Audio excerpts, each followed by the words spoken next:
to LeetQuest. I am Yasho Patel, and on this channel we solve LeetCode daily problems to ace our coding interviews. Don't forget to hit the subscribe button and turn on the notification bell so you never miss any update. Let's move towards our today's problem. So today's problem is shortest subarray to be removed to make array sorted.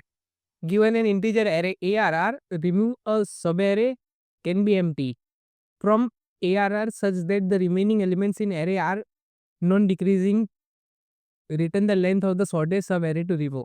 A subarray is a continuous subsequence of the array. So basically यहाँ पे क्या कर रहा है कि हमें एक ARR array दिया है, इसके अंदर random एलिमेंट है, वो sorted नहीं है. अब उसके अंदर से कुछ एलिमेंट्स को, कुछ सब एरे को हटा के हमें उसे सॉर्टेड बनाना है. अब उसके लिए क्या करेंगे हम कि जो लेंथ है वो लेंथ रिटर्न करवानी है. फॉर एग्जांपल यहाँ पे 1 2 3 10 4 2 3 5 है. तो फॉर एग्जांपल यहाँ से 1 2 3 ले ले और फिर 10 4 और 2 को रिमूव कर दे. 10 4 2 को रिमूव कर दे और 3 5 ले ले. तो एक नॉन डिक्रीजिंग ऑर्डर का एक सब एरे बन जाएगा. सो 1 2 3 देन यहाँ से वापस 3 5. तो यहाँ पे हमने जो 3 एलिमेंट्स को रिमूव किया, तो उन 3 एलिमेंट्स को यहाँ पे आउटपुट के अंदर उसकी लेंथ को डिस्क्राइब करना है. सो आज का जो सॉल्यूशन अप्रोच है हमारा, वो हम 2 पॉइंटर की मदद से करने वाले हैं. अब 2 पॉइंटर की मदद से कैसे? तो पहले तो हम देख लेंगे कि कौन सा एरे सॉर्टेड स्टार्टिंग के अंदर वो सॉर्टेड बन रहा है. सो उसको देखने के लिए कैसे? तो दो वैल्यूज को कंपेयर करेंगे, ये वैल्यूज को और एक ये वैल्यूज को.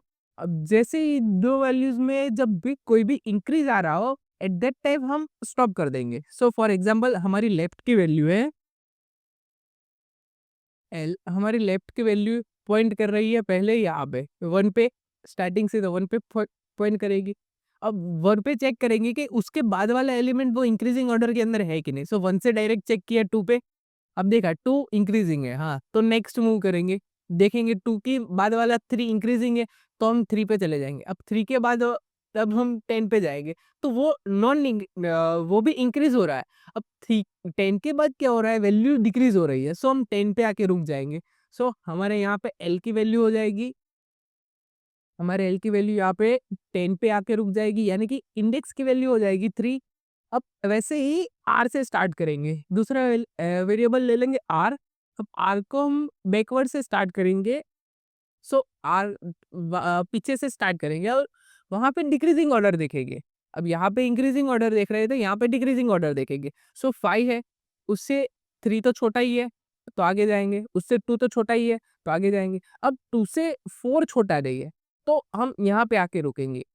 उसमें क्या है, जहाँ पे बड़ा आ जाए वहां पे आके रोकेंगे. सो आर की वैल्यू यहाँ से हमारी हो जाएगी, आर की वैल्यू यहाँ पे हमारी हो गई 4 पे आके हम रुक गए. अब यहाँ पे दोनों वैल्यूज, उसके बाद एक नया वेरिएबल ले लेंगे आई वैल्यू, आई वैल्यू आई. अब आई को क्या करेंगे? चेक करवाते रहेंगे पूरे. यहाँ पे आई की वैल्यू है ना, वो स्टार्टिंग से इंडेक्स एक बार खत्म हो जाए, दोनों एल और आर का पॉइंट परफेक्ट मिल जाए कि कहाँ कितने एरिया के बीच में जो प्रॉब्लम आ रही है वो.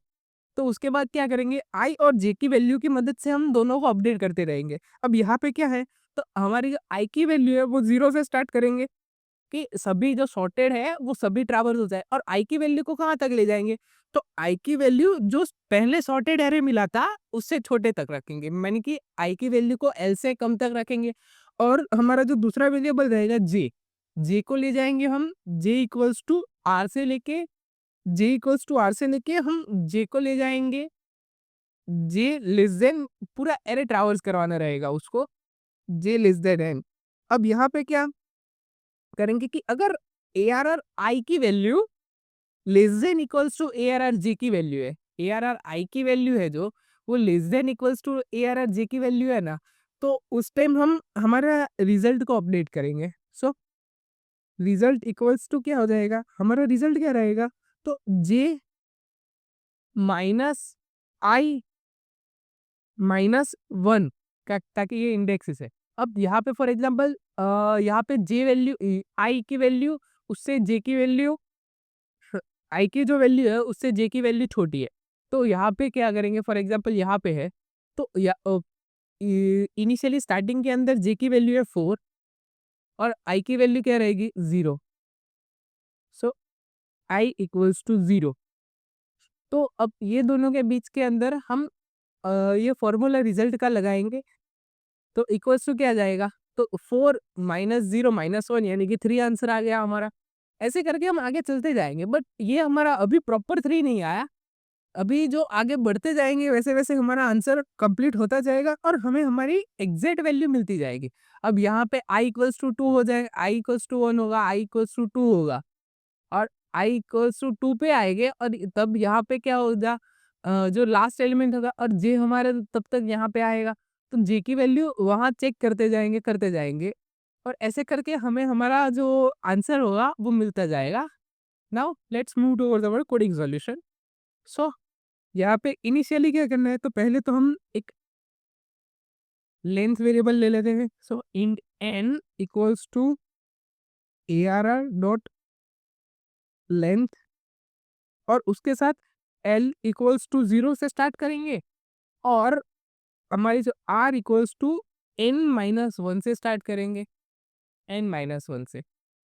अब पहले तो हमें l की वैल्यू को अपडेट करते जाना है। So while l plus 1 less than n है, यानी कि l प्लस 1 की वैल्यू लेस देन n है एंड ARR L की वैल्यू जो है वो less than equals to ARR L plus 1 है। जब तक ये रन हो रहा है तब तक प्लस प्लस L करते रहेंगे हम। देन एक बार कंप्लीट हो जाए उसके बाद हम R की वैल्यू अपडेट करा देंगे। सो वाइल हमारी जो R है, R ग्रेटर देन L है एंड जब तक हमारी R की वैल्यू L से बड़ी है और ARR R माइनस 1 की वैल्यू, R माइनस 1 की वैल्यू जो है वो less than equals to ARR R जितनी है, less than equals to ARR R है, तब तक हम क्या करेंगे, तो R की वैल्यू को माइनस करते जाएंगे। जो हमने यहाँ पे दोनों L और R की वैल्यू को अपडेट किया था वो। देन उसके बाद क्या करेंगे आगे कि हम अब एक बार दोनों स्टेबल मिल जाए उसके बाद हमें रिजल्ट कैलकुलेट करना है। सो इंट रिजल्ट इक्वल्स टू, अब स्टार्टिंग के अंदर तो रिजल्ट क्या हो जाएगा, तो math dot mean n minus l minus 1, n minus l minus 1 और r दोनों में से जो छोटा रहेगा वो माइनस का, दोनों में से जो छोटा रहेगा वो रिजल्ट के अंदर आ जाएगा। और क्योंकि यहाँ पे दूसरा आर क्यों लिया, तो फॉर एग्जांपल ऐसा है कि आर की वैल्यू 2 पे आ गई और यहाँ पे 10 है, 2 है और उसके बाद 1 2 3 4 5 6 ऐसे करके इंक्रीज होते रहेंगे, तो हमें सिर्फ ये 2 वैल्यूज ही रिमूव करनी रहेगी। सो उसी वजह से यहाँ पे एक आर लिया और दूसरा क्या है, तो एन माइनस एल माइनस 1 दोनों में से जो छोटा रहेगा वो लेना है, क्योंकि हमें शॉर्टेस्ट सब एरे को रिमूव करना है। सो दोनों में से जो छोटा रहेगा वो ले लेंगे। अब उसके बाद फॉर लूप चला के हम आई और जे वेरिएबल को इनिशियलाइज करके पूरा एरे वापस से ट्रैवर्स करेंगे। So for int I equals to 0 और हमारा जे इक्वल्स टू आर रहेगा। अब उसके बाद क्या है, तो आई की value less than equals to L तक रहेगी और जो हमारा एंड जे की वैल्यू है वो लेस देन एन रहेगी। तब तक ये फॉर लूप चलेगा और उसके बाद पहले अब इंक्रीजिंग है ना, हम फॉर लूप के अंदर ही आ लेंगे। अब कैसे कि फॉर एग्जांपल अगर हमारी जो इफ ARR आई की जो वैल्यू है वो less than equals to ARR J है, अगर ARR आर की वैल्यू आई की वैल्यू ARR जे से छोटी है, उस टाइम पे हमें रिजल्ट को अपडेट करवाना रहेगा, क्योंकि यहाँ पे ऐसा करते जाएंगे तब तक हमारा रिजल्ट अपडेट होता जाएगा जैसे हमने यहाँ पे किया था। अब रिजल्ट अपडेट कैसे होगा, तो रिजल्ट इक्वल्स टू क्या होगा, वापस से मिनिमम लेना रहेगा। सो मैथ डॉट मीन, अब मिनिमम किससे लेंगे, तो जो हमारा प्रीवियस रिजल्ट था, just second, result equals to करके रहेगा। अब यहाँ पे हमारा जो प्रीवियस रिजल्ट था वो रिजल्ट और उसके साथ वैल्यूज जो कैलकुलेट कर रहे थे जे माइनस आई माइनस 1, उन दोनों में से जो छोटा रहेगा वो रहेगा। बट अब हमें यहाँ पे आई की वैल्यू को भी अपडेट करना रहेगा।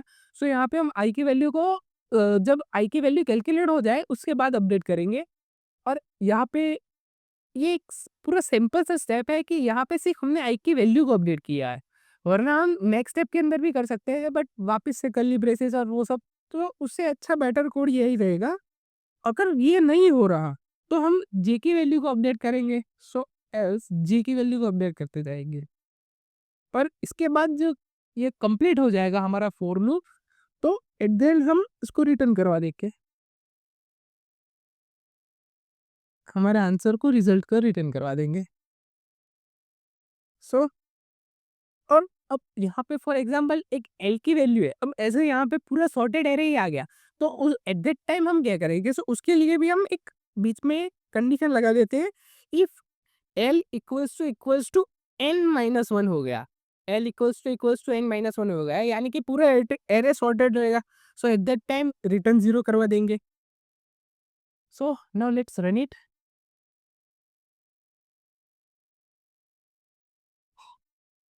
या it got accepted. Now let's submit it. पहले एक बार कोड को फॉरवर्ड कर देते हैं और उसके बाद सबमिट कर देते हैं। Now let's submit. सो हमारा कोडिंग था एकदम सिंपल। सो यानी कि ये एक ऑप्टिमल अप्रोच तो नहीं कह सकते, बट यहाँ बेसिक अप्रोच था जो हमारी मेमोरीज को सेव करता है, रन टाइम के अंदर इतना एफिशिएंट नहीं है मे बी। सो आज के वीडियो के लिए इतना ही, मिलते हैं कल के वीडियो के अंदर। Till then bye bye, take care, have a great day.